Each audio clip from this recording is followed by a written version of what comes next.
Number 26. If sec q is equal to cosec p and p and q are acute angles, show that p plus q is equal to 90 degree.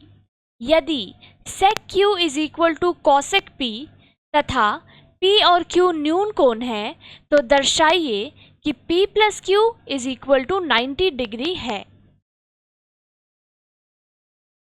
तो देखिए क्या given है, पहले हम लोग वो लिख लेते हैं। गिवन है sec q is equal to cosec p, ठीक है। तो sec और cosec का हमें क्या फॉर्मूला पता है, ये पता है ना, sec 90 माइनस थीटा क्या होता है, cosec थीटा, ठीक है। और cosec 90 माइनस थीटा क्या होता है, sec थीटा। ये फॉर्मूला हमें पता है, राइट। तो क्लियर दिख रहा है ना, ये वाला हमें यहाँ पर लगाना पड़ेगा। तो चलिए इसको यहाँ पर अप्लाई करेंगे। ये जो हमारा sec q है इसको हम लोग एज इट इज अभी लिख ले रहे हैं। अब देखिए cosec p, cosec 90 minus theta, ये देखिए अभी पढ़ा है हमने, cosec 90 माइनस थीटा क्या होता है, sec थीटा, ठीक है। तो और यहाँ पे cosec theta is equal to sec 90 minus theta. तो यहाँ पे क्या है, cosec p, यानी कि इसको cosec थीटा मानते हैं, तो इसकी जगह हम लोग लिख सकते हैं sec 90 माइनस p, राइट, लिख सकते हैं। जैसे ये cosec थीटा था, यहाँ पे ये थीटा है, तो हम लोग sec 90 माइनस थीटा लिखते हैं ना, तो यहाँ पे थीटा की जगह p है, तो cosec p की जगह हमने क्या लिखा, sec 90 माइनस p।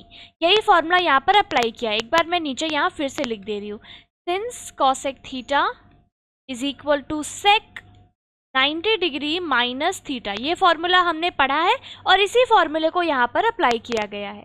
तो देखिए अब इक्वल टू के दोनों तरफ हमारा कौन सा एंगल आ चुका है, sec q और sec 90 माइनस p, दोनों ही sec का एंगल है, तो इसका मतलब कि दोनों एंगल्स क्या होगा, इक्वल होगा। तो हम लोग लिख सकते हैं q is equal to 90 minus p, right. और ये जो माइनस p है अगर हम लोग दूसरी तरफ ले आए तो क्या हो जाएगा, पॉजिटिव। तो ये हो गया p plus Q is equal to 90 degree, ठीक है। और शायद हमें यही प्रूफ करने को कहा गया था। ये देखिए p plus Q is equal to 90 degree, तो ये हमारा हो चुका है यहाँ पर क्या, प्रूव्ड।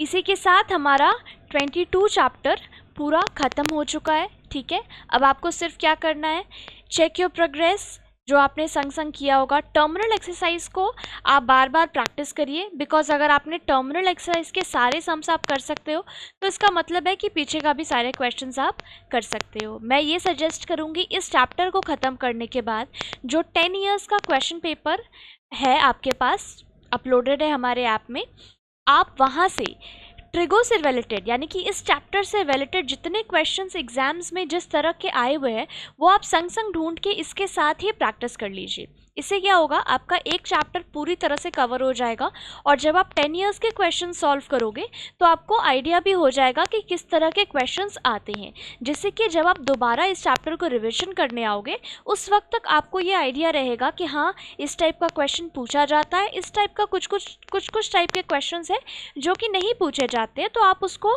रिविजन के टाइम पे स्किप कर सकते हैं, ठीक है। रिविजन के टाइम पे स्टार्टिंग में आपको हर टाइप का सम्स सारा कर प्रैक्टिस करना है।